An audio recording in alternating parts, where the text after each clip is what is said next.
நமச்சிவாய வாழ்க. எல்லா உயிர்களும் இன்புற்று வாழ்க. நேற்றோடு எம்முடைய இந்த சைவ நன்னெறி கற்போம் என்ற பதிவினை நிறைவு செய்யலாம் என்று ஒரு உள்ள கிடக்க இருந்தது. இடையிலே இன்னும் சொல்ல வேண்டிய செய்திகள் மிக ஏராளமாக இருக்கின்றன. இந்த சைவ சமயத்தின் சிறப்பு, பஞ்சாட்சரத்தின் சிறப்பு, பஞ்சாட்சரத்தின் வகைகள், இப்படி நிறைய இருக்கிறது இதிலே. அவ்வழியிலே நம்முடைய மணிவாசக பெருமானுடைய அந்த முதல் 4 அடிகளை எடுத்துக்கொண்டு இந்த பஞ்சாட்சரம் என்கின்ற மகா மந்திரத்தை பற்றியும் அது சம்பந்தமான செய்திகளையும் தொடர்ந்து பதிவிட எல்லாம் உள்ள என் அன்னை மீனாட்சியும், என் தந்தை மேட்டூர் மீனாட்சி சொக்கநாத பெருமானும், என் மகள் மீனாட்சியும் மாப்பிள்ளை சோமசுந்தரரும் அருளிய காரணத்தினாலே இன்று இந்த பதிவு மீண்டும் தொடர்கிறது. சைவ நன்னெறி கற்போம் பகுதி 40.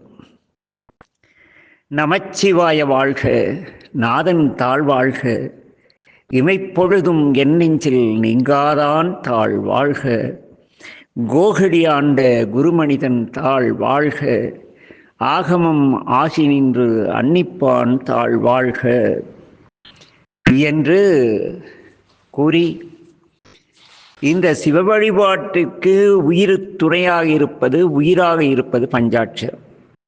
இந்த பஞ்சாட்சரத்துக்கு நமசிவாய என்று பெயர். நமச்சிவாய, நமசிவாய, நம சிவாய என்றால் மந்திரம், நமச்சிவாய என்றால் அது இறைவனுடைய திருநாமம். நமச்சிவாய வாழ்க என்று கூறும் பொழுது நம என்ற மாயையாகவும், இச்சென்ற உடலாகவும், சி என்கின்ற சிவமாகவும், வா என்கின்ற ஆற்றலாகவும், யா என்கின்ற உயிராகவும் இருக்கின்ற அந்த ஆதி பரம்பொருளுக்கு, அனைத்துமாய் எங்கும் நீக்கமர நிறைந்துள்ள பரம்பொருளுக்கு நமச்சிவாய என்பது தனி திருநாமம். அதை வாழ்த்துவது நமது கடமை. நீங்கள் உண்மையாகவே சைவம் வாழ வேண்டும், சைவம் இப்போ வீழ்ந்து விட்டதா என்று கேட்கலாம். சைவம் இன்று வேடதாரிகளின் கையில் சிக்கிக்கொண்டு இறைவனை விட அடியார்கள் பெரிய, அடியாருக்கு இலக்கணம் நான் பழைய அந்த 36, 37, 37 இலக்கணம் சற்றுக்கும் பொருந்தாத காவி அணிந்து கல்லாடை துறவிகளாக. அது என்ன கல்லாடை என்கிறீர்களா? நம்முடைய வள்ளல் பெருமான் பேசுவார், தான் மட்டும் முத்தியடைந்தால் போதும் என்ற நோக்கோடு பெண்டு பிள்ளை தாய் தகப்பனம் எல்லாவற்றையும் அனாதையாக விட்டுவிட்டு தான் சிவருமானை நோக்கி பயணிப்பதாக வாழ்கின்ற அந்த துறவிகளுக்கு கல்லாடை துறவிகள்னு பேர். மனது கல் போன்ற மனது, தான் மட்டும் முத்தியடைந்த சுயநலம். அதே சமயத்திலே காவி கல்லிலே வெள்ளை வேட்டி, காவிக்கல்லை அரைத்து அந்த காவி நிறத்தை வெள்ளை வேட்டியிலே நலைத்து கட்டுவார்கள். அதற்கு கல்லாடைன்னு பேர். இந்த கல்லாடை துறவிகள் பெருத்து போனது மட்டுமல்லாமல் பெரிய புராணத்தை மட்டும் காட்டி, பெரிய புராண நாயகர்களை காட்டி, அந்த தொண்டர்தம் நாயகனாகிய சிவருமானை பற்றியும் பஞ்சாட்சரத்தை பற்றியும் மற்ற கருத்துக்களை மக்களிடம் ஒரு சற்றும் கொண்டு செல்லாமல், இவர்களும் கற்றுக்கொள்ளாமல், தாங்கள் ஏதோ சிவருமானால் நேரடியாக தடுத்தாட்கொள்ளப்பட்டது போலவும், தாங்களே சைவத்தை காக்க வந்தவர்கள் போலவும், ஆதீனங்களிலும் தொந்திகளிலும் பார்ப்பனருடைய குடுமியிலும் ஒளிந்திருந்த சைவத்தை மீட்டவர்கள் என்று பொய் பிரச்சாரம் செய்து கொண்டு ஒரு பெரிய குழாம் இந்த சைவ சமயத்திற்கு நன்மை செய்வதாக நாம் நினைத்து கொண்டிருக்கிறோம். ஆனால் சிவபெருமானை பற்றிய சிந்தனையை அழித்து கொண்டிருக்கிறார்கள். தொண்டர்களுக்கு கொடுத்தால் போதும், சாமிக்கு எதுக்கு என்ற அவல நிலைக்கு போய் கொண்டிருக்கிறது. ஆகவே என் அன்பின் உறவுகளே, இந்த பதிவு நம்முடைய நமசிவாய பெருமான், நமச்சிவாய என்கின்ற முப்பொருள் வடிவனாக சிவருமானை முதலில் வாழ்த்துகிறது. நமச்சிவாய வாழ்க. இதை ஒவ்வொருவரும், ஒவ்வொரு சைவரும், நான் சிவபக்தன் என்று சொல்லக்கூடிய ஒவ்வொருவரும் ஒருவரை ஒருவர் பார்த்து கொள்ளும் பொழுது நம் தலைவனை வாழ்த்த வேண்டும். ஏனெனில் நாம் எல்லோரும் திருவேடம் அணிந்திருக்கிறோம். நாம் திருவேடம் அணிந்தாலும் அணியவில்லை என்றாலும் இமைப்பொழுதும் நீங்காமல் எல்லா உயிர்களிலும் நீக்கமர நிறைந்திருக்கிறார் பெருமான். அவருடைய கருணை நீக்கமர நிறைந்திருக்கிறது, அவருடைய செயல் நீக்கமர நிறைந்திருக்கிறது. ஆகவே அவர் வாழ வேண்டும், அந்த முப்பொருளும் வாழ வேண்டும். மாயை வாழ வேண்டும், உடல் வாழ வேண்டும், சிவம் வாழ வேண்டும், சக்தி வாழ வேண்டும், உயிர்கள் வாழ வேண்டும். ஆக இந்த ஐந்தும் வாழ வேண்டும் என்று கூறுவதே நமச்சிவாய வாழ்க என்ற வார்த்தை. இந்த வார்த்தையை இந்த சிறப்புமிக்க ஒரு அற்புதமான ஆற்றல் பொருந்திய இவருடைய திருநாமத்தை திருநீர் பூசிய அனைவரும் ஒருவரை ஒருவர் பார்த்து கொள்ளும் பொழுது நமச்சிவாய வாழ்க கம்பீரமாக வாழ்த்தணும் தலைவனை. ஒரு தலைவர், கட்சி தலைவர் வருகிறார் என்றால் தொண்டர்கள் எவ்வளோ மனமகிழ்வோடு உள்ளம் மகிழ்ந்து நாம தலைவர் வாழ்கன்னு கத்துவது போல உள்ளன்போடு நமச்சிவாய வாழ்க என்று இறைவனை நாம் கூறி அறிமுகப்படுத்தி கொள்ள வேண்டும். இது மணிவாசு நமக்கு இட்ட கட்டளை. ஆனால் நாம் தான் புல்லாகி பூடாகி கூட ஜாலியாக படிக்கிறாச்சு. புல்லுனா எத்தனை கோடி புல், பூடுனா எத்தனை கோடி பூடு, புல்லாகி பூடாய் புழுவாய் மரம் எல்லா பிறப்பும் பிறந்து இழைத்தேன்னு தாளம் போட்டு பாடுற கோஷ்டியும் தானே நம்ம. அப்படித்தானே நமக்கு பயிற்றுவித்திருக்கிறார்கள். அவருக்கு தலைவன் புகழ் என்ன தெரியும்? ஆக என் அன்பின் உறவுகளே, இந்த பதிவை கேட்பவர்கள் அன்பு கூர்ந்து நம் தலைவன் வாழ வேண்டும் என்று வாழ்த்துங்கள். நமச்சிவாய வாழ்க. அது யாரா நமச்சிவாயம்? நாதன், என்னுடைய தலைவன், என் உயிர் துணை, என் உயிர் மூச்சு என்னில் கலந்து நீக்கமர எங்கும் நிறைந்திருக்கின்ற, எனக்குள்ளும் நின்ற இமைப்பொழுதும் என் நெஞ்சில் நீங்காமல் இருக்கின்ற அந்த தலைவனுடைய தாழ் வாழ்க. யார் அந்த நாதன்? நாதன் நமச்சிவாய வாழ்னா சாமி பேரை சொல்லி வாழ்த்த வேண்டியதானே. சரி, அவரை தெரியல, யார் அந்த நமச்சிவாயம் பக்கத்து வீட்டுக்காரான்னு கேட்டா, நாதன் என்னுடைய தலைவன், அவருடைய திருவடிகள் வாழ்க. அடுத்து இமைப்பொழுதும் என் நெஞ்சில் நீங்காதான் தாழ் வாழ்க. ஒரு ஆண் கண்ணை இமைத்தாலும் அவன் கண்ணை இமைக்காமல் என்னுடைய ஒவ்வொரு செயல்களுக்கும் உறுதுணையாக இருந்து என்னை பக்குவப்படுத்துகிறார். ஆண் செய்யும் துரிசுகளுக்கு உடனாகிம்பார் சுந்தரமூர்த்தி நாயனார். நான் பண்ற அத்தனை கேடித்தனத்துக்கு இவர் கூடவே ஒரு நாள் பிடிச்சி காலை வாரி தப்புவார். அவருக்கு 2 கருணை உண்டு பெருமானுக்கு. எல்லாம் ஏமாத்துறாங்க, சாமிக்கு அன்பே வடிவானவர் உதைக்க மாட்டார்னு. சும்மா நல்ல தந்தை பிள்ளைகள் தவறான வழியில் செல்லும் பொழுது எப்போ சிக்குவான்னு பார்த்துட்டு உதைப்பாங்க தெரியுமா? எல்லா அப்பாவும் அதை செஞ்சிருப்பீங்க. இங்கே நம்பெருமான என்ன செய்வார்? ஆட விட்டுருவார், அப்படியே போயிட்டே இருப்பார். சுந்தரமூர்த்தி கேட்டதெல்லாம் கொடுத்தார். பொன் தந்தார், போகம் தந்தார், பறவை கொடுத்தார், சங்கிலி கொடுத்தார். அது பேரே சங்கிலி. கட்டி போடுறது அதை கொடுத்தது. அதே அந்த அம்மா என்ன பண்ணிச்சு? நான் உங்களை திருமணம் செய்து கொள்ள வேண்டுமானால் திருவொற்றியூர் எல்லையை நீங்கள் தாண்டக்கூடாது அப்படின்னு சத்தியம் பண்ணி கொடுக்கணும். சாமி கிட்ட சுந்தரர் சொல்றார், பெருமானே எனக்காக நான் அந்த எனக்கு அங்கே வேற ஒரு பொண்ணு இருக்கு, உன்னை திருமணம் செஞ்சிருக்கேன், பறவை நாச்சியார, நீர்வி தியாகராஜா வேற அங்கே இருக்கிறார். அந்த பெண் மாயையிலே இங்கே திருவொற்றியூரும் தியாகராஜா இருக்கிறார். அப்படித்தானே? தியாகராஜா கிட்டேயே தியாகராஜாவை பற்றி கதை சொல்கிறார் நம்மால். நான் திருவாரூர் போனால் அதுக்காக எனக்கு சத்தியம் பண்ணால் பிரச்சனை ஆகிடும், உங்களை பற்றி எனக்கு தெரியும், அதனால் நீங்கள் அந்த மகிழ மரத்தடிக்கு போங்கன்னு சாமியை எங்கும் நிறைந்த பரம்பொருளை ஒரு இடத்துட்டு நீங்கள் சொல்கிறார். எதுக்கு? சங்கிலியை கையில் பூட்டிக்க. பெருமான் பார்த்தார், அப்படியா மௌனை, நீ எனக்கே வா அப்படின்ட்டு நேராக சங்கிலிக்கிட்ட போனார். அம்மா சங்கிலி, அவன் சங்கிலியிலேருந்து தப்பிச்சுட்டு பார்க்குறான். சமயம் கடிச்சா ஓடி போடுவான் சுந்தரன். நீ அந்த மகிழ மரத்தடியிலே என்மேல் சத்தியம் செய்ய சொல், என்னை அங்கே அவன் இருக்க சொல்கின்றான். அவன் தோழன், அவன் சொல்லது கேட்க வேண்டியது என் நல்ல நண்பனாகி என்னுடைய கடமைங்கிறான். அப்புறம் சங்கிலி வந்தார், சொன்னார், வேறு வழி இல்லாமல் ஊரில் உதவுலுமே, ஒரு பிள்ளையை கல்யாணம் பண்ணிக்கிறேன்னு ஊரையே கூட்டிகிட்டு பண்ணிக்கலன்னா பின்னிடுவாங்கல்ல பொண்ணை பெற்றவங்க. அப்புறம் இந்த ஆள் போனார், சத்தியம் பண்ணார். எல்லை தாண்டும் பொழுது கண் குருடாக்கியது. இறைவன் கருணை வடிவானால் தம்பிரான் தோழன் கண்ணை ஏன் பிடுங்கினார், உலகம் போகிறார். ஆக என் அன்பின் உறவுகளே, நாம் செய்யும் ஒவ்வொரு செயலையும் சிவருமான் நம் உள்ளத்துள் இருந்து எழுதி கொண்டிருக்கிறார். எழுதும் கீழ்கணக்கு திரு இன்னம்பர் ஈசனே என்று பாடுவார். இன்னம்பர் என்பது இனிமை பொருந்திய பிற உயிர் நலம் பெறக்கூடிய நமது மனதிற்கும் இன்னம்பர் இனிமையான ஆலயம்னு பேர் நம் மனசுக்கு. ஆக இமைப்பொழுதும் நீங்காமல் நமக்குள் அவர் இருக்கிறார்.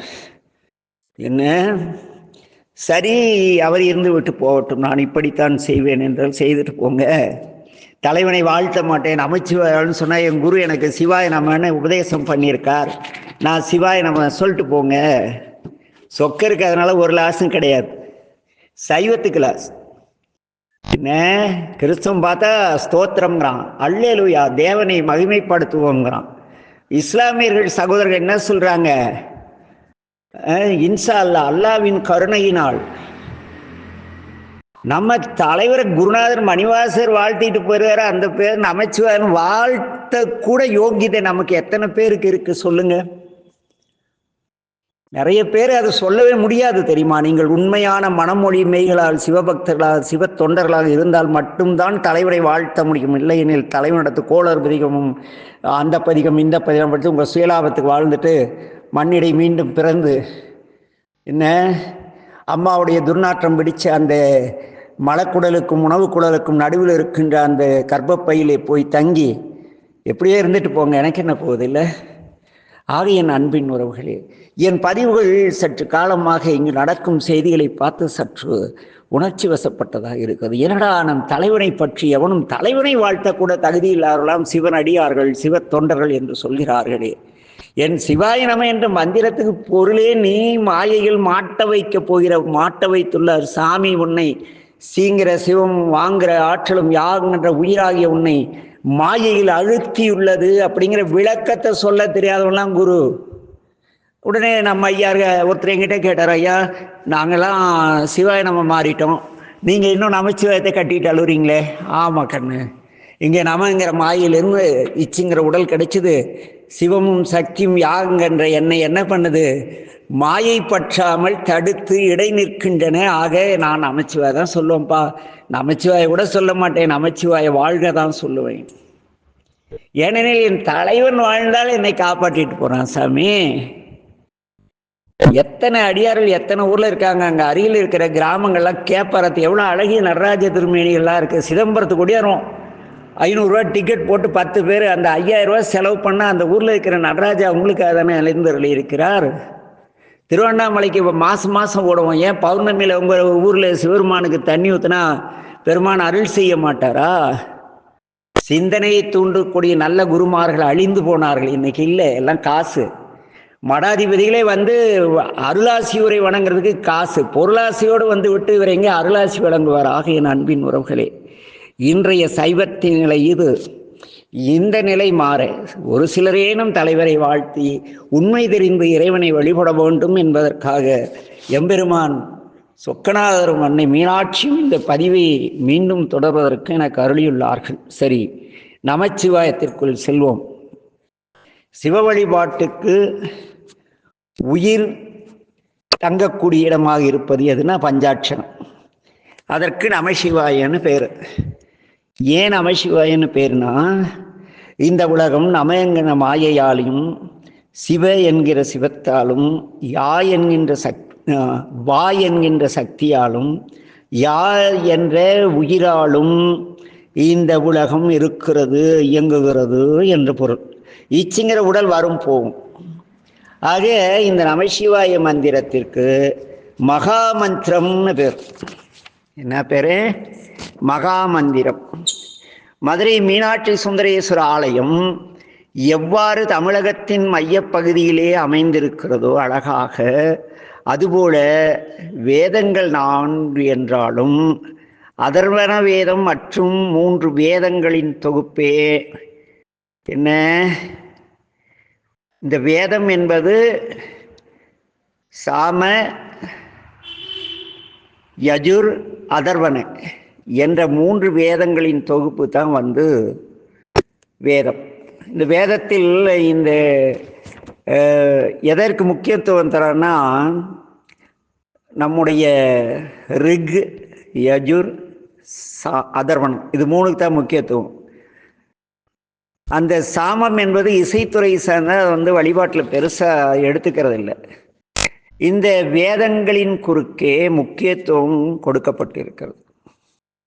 அது என்ன முக்கியத்துவம்னா, வேதங்களிலே ரிஷிகள் என்னன்னு பாடுறாங்கன்னா, இந்த யஜுரிலும் ரிக்கிலும் இருக்கக்கூடிய வார்த்தைகளை சாமகீதத்தினால் பாடுகிறார்கள். என்ன இம்மந்திரங்கள், இந்த மூன்றின் நடுவில் உள்ளது யஜுர்வேதம், ரிக் யஜுர் சாமம். இதில் நடுவில் உள்ளது யஜுர்வேதம். இதில் 101 பிரிவுகள் இருக்கின்றன. அதில் 51வது நடு சாகையான போதாயன சாகை என்கின்ற அந்த 7வது கண்டத்திலே அந்த சாகை இருக்கிறது. இதில் 7 காண்டங்கள் உள்ளன. இதில் 4வதாக உள்ளது, அதாவது 7ல் 4வதற்கு நடுக்காண்டம். இது சதுருத்ரியம் என்று அதற்கு பெயர். இதனுடைய நடுவில் 5வதாக ஒரு பிரச்சனை உள்ளது. அதில் சோமாயச ருத்ராயச என்னும் அனுபாகத்தின் இருதய பகுதியிலே நமசிவாய என்ற மந்திரம் இருக்கிறது. இந்த நமசிவாய என்ற மந்திரம் வேதங்களில் நடுநாயகமாக முதலில் ரிஷிகளால் எழுதப்பட்டது. ஆக இந்த கிடைத்திருக்கிற ரத்தினம் நமசிவாய என்பது, இதை நாம் மிக பொறுப்புடன் பாதுகாத்து உலகெங்கும் கொண்டு செல்ல வேண்டும். கொண்டு செல்ல வேண்டும். எப்படி வேதத்தில் நமசிவாய நடுநாயகமாக விளங்குகிறதோ, அதுபோல தமிழ்மறையாகிய மூவர் தேவாரத்தில் இது நடுவில் காணப்படுகிறது. எங்கே காணப்படுது? மூவர் தேவாரத்தில் நடுவில் காணப்படுகிறது. பழுத்தன 5ம் பழமறையினுள்ளே என்பது திருமூலருடைய வாக்கு. திருமூலர் என்ன சொல்றார்? பழுத்தன 5ம் பழமறையினுள்ளே என்பார். நம்முடைய ஞானசம்பந்த பிள்ளை பேசும் வேதம் 4லும் மெய்ப்பொருளாவது நாதன் நாமம் நமச்சிவாயவேன்னு பேசுவார். திருஞான சம்பந்தரும் திருநாவுக்கரசரும் சுந்தரமூர்த்தி சுவாமிகள் இயற்றிய பாடல்கள் தேவாரம் என்பது நம் அனைவருக்கும் தெளிவாக தெரிந்தது. இந்த மூவர் தேவாரத்தின் இடையிலே நிற்பது திருநாவுக்கரசுடைய தேவாரம். இந்த தேவாரம் 4, 5, 6 திருமுறைகள் என வழங்கப்படுகின்றன. இதிலே நடுவில் உள்ளது 5ஆம் திருமுறை. இத்திருமுறையில் இடம்பெற்றிருக்கும் பதிகங்களின் எண்ணிக்கை 100. இறுதியில் உள்ள 97வது சித்தத்தொகை, திருக்குறுந்தொகை 2 பதிகங்களுக்குரிய பாடல்களை கொண்டது 97வது பதிகம். இதனை 2ஆக கொண்டால் பதிகத்தொகை எத்தனை? 101. இவ்வகையிலே நடுப்பகுதியாக அமைவது 51ஆம் பதிகமாகிய திருப்பாலைத்துறை பதிகம். இப்பதிகத்தில் இடம்பெற்றுள்ள 11 பாடல்களில் இடைநிற்பதாகிய 6ஆம் திருப்பாட்டில் சிவாய என்ற சிவ மூலமந்திரம் அமைந்திருக்கிறது. இவ்வளோ பெரிய விஷயம் இல்லை.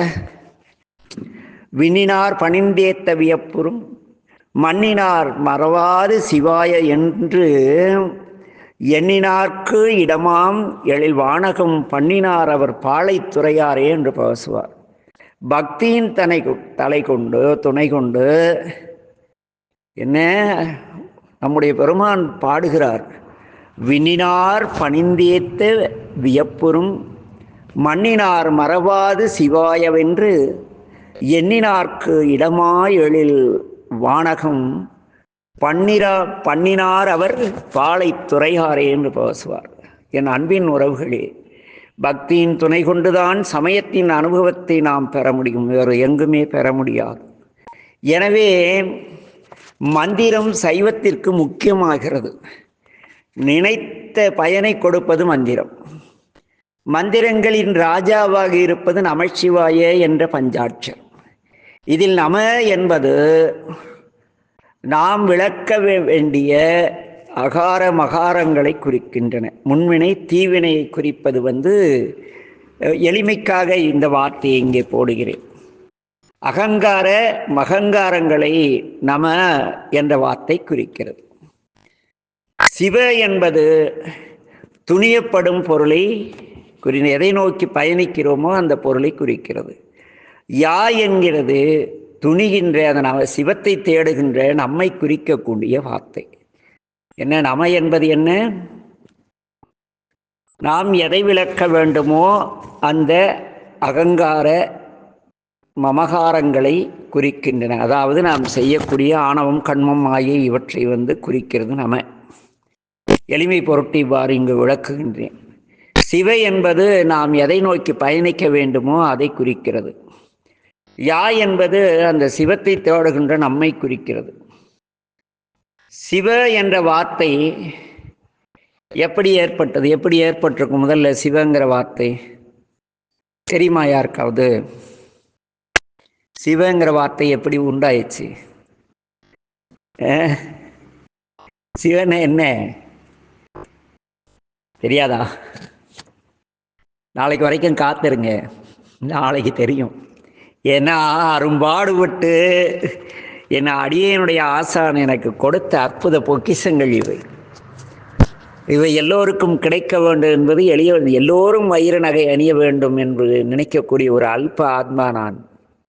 ஏனெனில் நான் அணிந்துள்ள இந்த வைர மாலைகளை அனைவரும் ஒரு சிறு தோடாக வேண்டும் அணிய வேண்டும், மூக்குத்தியாகவாது அணிய வேண்டும், அல்லது மாலையாக அணிந்தாலும் அது அவருடைய தவப்பயன் என்ற ஏக்கத்தினாலே இந்த நமச்சிவாயம் பற்றி சிந்தித்தோம்.